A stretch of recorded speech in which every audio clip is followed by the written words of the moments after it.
Hello beautiful people, welcome to my channel. My name is Teresa and I am your cruise director on the Magical Mystery Tour.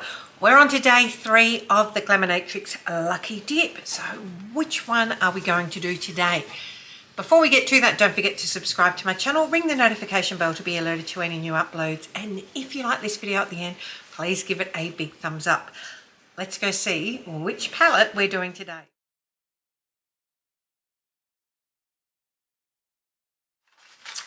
Digging into the bag, and we have Nearly Natural, which is this one here, and you can see she is exactly that. It's a pretty neutral palette.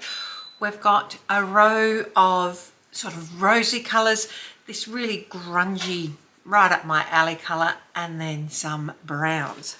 So let's play. So bearing in mind what I think I've got happening with the other palettes, I am going in today. We will start with the shade Barely There. Haven't even got a mirror in front of me. What am I doing? Okay, I've sorted the mirror situation out. I've knocked stuff, sent it flying, because I'm not a klutz at all. Still trying to work out the best way to do my mirror issue here, because previously, and I might still be able to do it, previously I had my camera sitting on a little stand. It's now on a tripod, and I used to have this mirror sitting right next to it. So, working on it. As you can see, I have changed up the background a little bit with just a curtain behind me. Should have seen the drama that we had getting that sorted. Discovered our house is crooked. So measuring in one part, all good and well, until you want to hang it a bit further back. But we got there after a few attempts. Okay, so that is a warm shade. Now we're going to go into the shade Untouched. We're going to go a bit rosy. I just wanted something to anchor this look to start with. So tucking this into the hood and just working back and forth there. Same on the other side.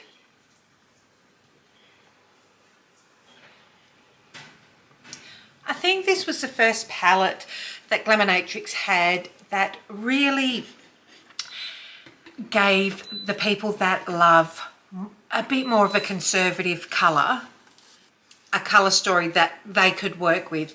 It's not to say that you can't work with the other palettes that they have, but their other palettes had, and you will see as they come up, have a lot stronger, really indie, you need to think about it.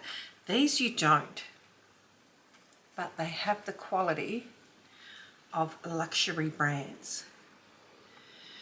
So again, 2 shades, you could quite easily continue that down there and be done, or just a shimmer, and we're going to go something like that today.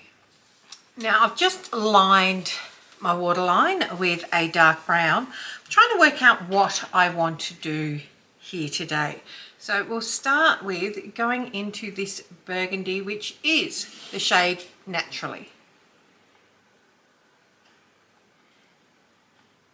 Using that to line under the eye. Same on this side.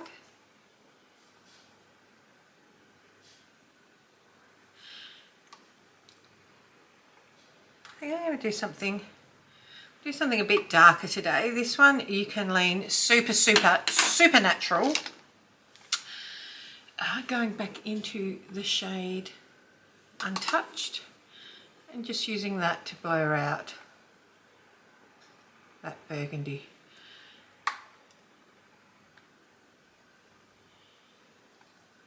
These blend so very well.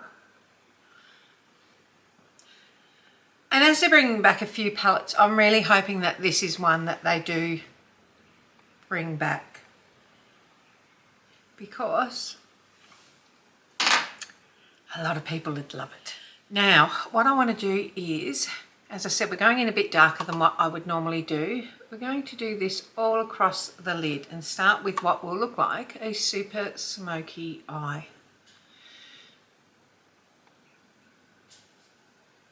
Let me just grab my mirror.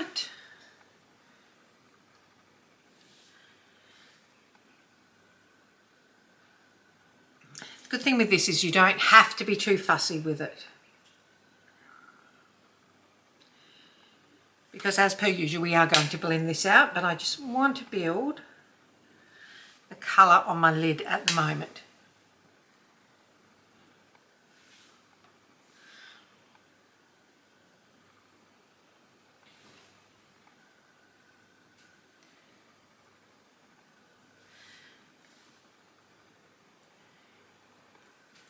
So I've switched to a rounder packing brush now,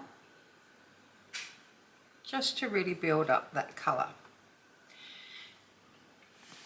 Looks looking like I've been punched in the eyes, but what we're about to do is blend it out.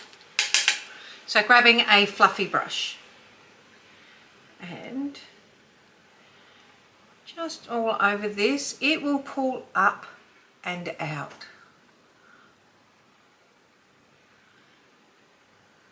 Just work that, have a bit of patience.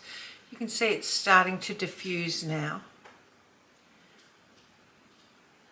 Just work it over the edge, just little circular motions. Tilt your head back as needed.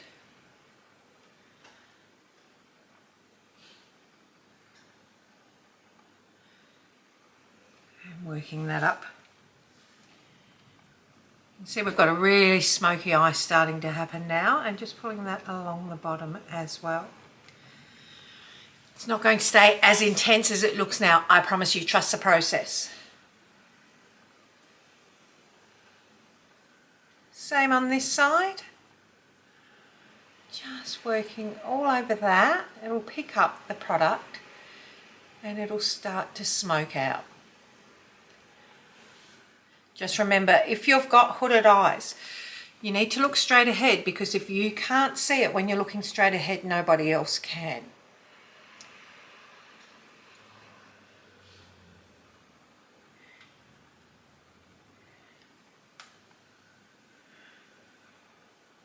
Just going in to the shade Untouched, which is that rosy shade we used as our main transition.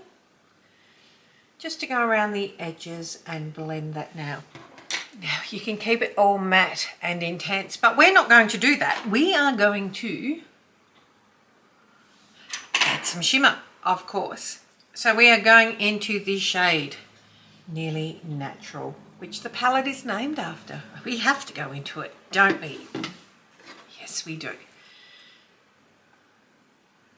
So, and tapping that over the center of the lid.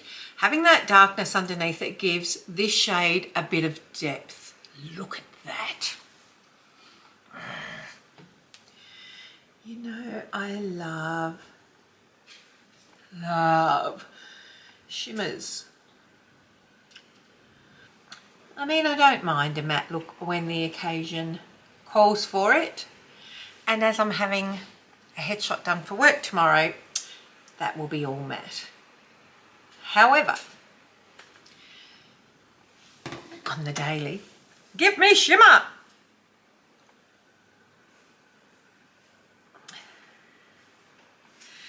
Okay, now going into this shade, whoops, not that one, Unveiled here, for the inner corner to add some light.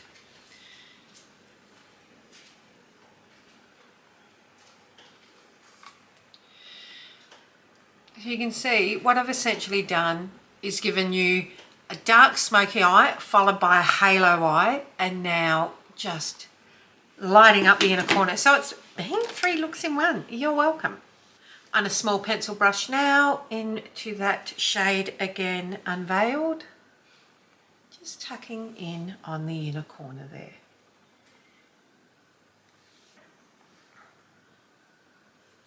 just going back and having a quick look and reassessing the look. Now, we did put the shade Raw, which was a shimmer on the outer corner, and I'm just stamping this. I haven't put anything extra on it. This had the original dark shade, which was naturally on it, just tapping that there. So we've still got a bit of shimmer, but we're getting a bit more depth to it now. And then lastly, just finessing and going over the edge there. You know the drill, we go back and forth until we're happy. And I am there. So I'm just going to go and do some mascara, put some lips on, and I'll be right back. Okay, so that is the final look. I mean, as you can see, using that burgundy underneath all over the lid has given this colouring, whoops, some real depth and dimension, which is great. It's what you can do in this palette. It does have all of that. Obviously, I adore these two colours. I adore them. You can use them and have a complete look done with that. You can lean on the more browns and warm with coppery there. You've got your cool tone here. This, I've played around this area. It's a really, really versatile palette. It is nearly natural with a little bit of a twist. This is one of my favourite palettes from Glaminatrix. Look at that. I mean, that quality is right up there. I've said it before about the brand. I don't know why I keep saying it. It's right up there with the best brands. Yeah, because it's allowed to be. As are a lot of indie brands. Indie brands absolutely kill it. It makes me very, very proud that this is an Australian brand. I guess there's not too many that are playing in that space with the big guns, even the big indie companies. And Glaminatrix is one of those. I love this palette. It's beautiful. That is it for today. Don't forget, tell your mum, tell your sister, tell your friends. Come along, hang out, subscribe. Tell me what you think of this palette. Do you wish Glaminatrix would bring it back? I think they should. I know they've got Barely Basic as well. Wouldn't be mad at this either coming back. So, until next time, my friends, take care. Bye.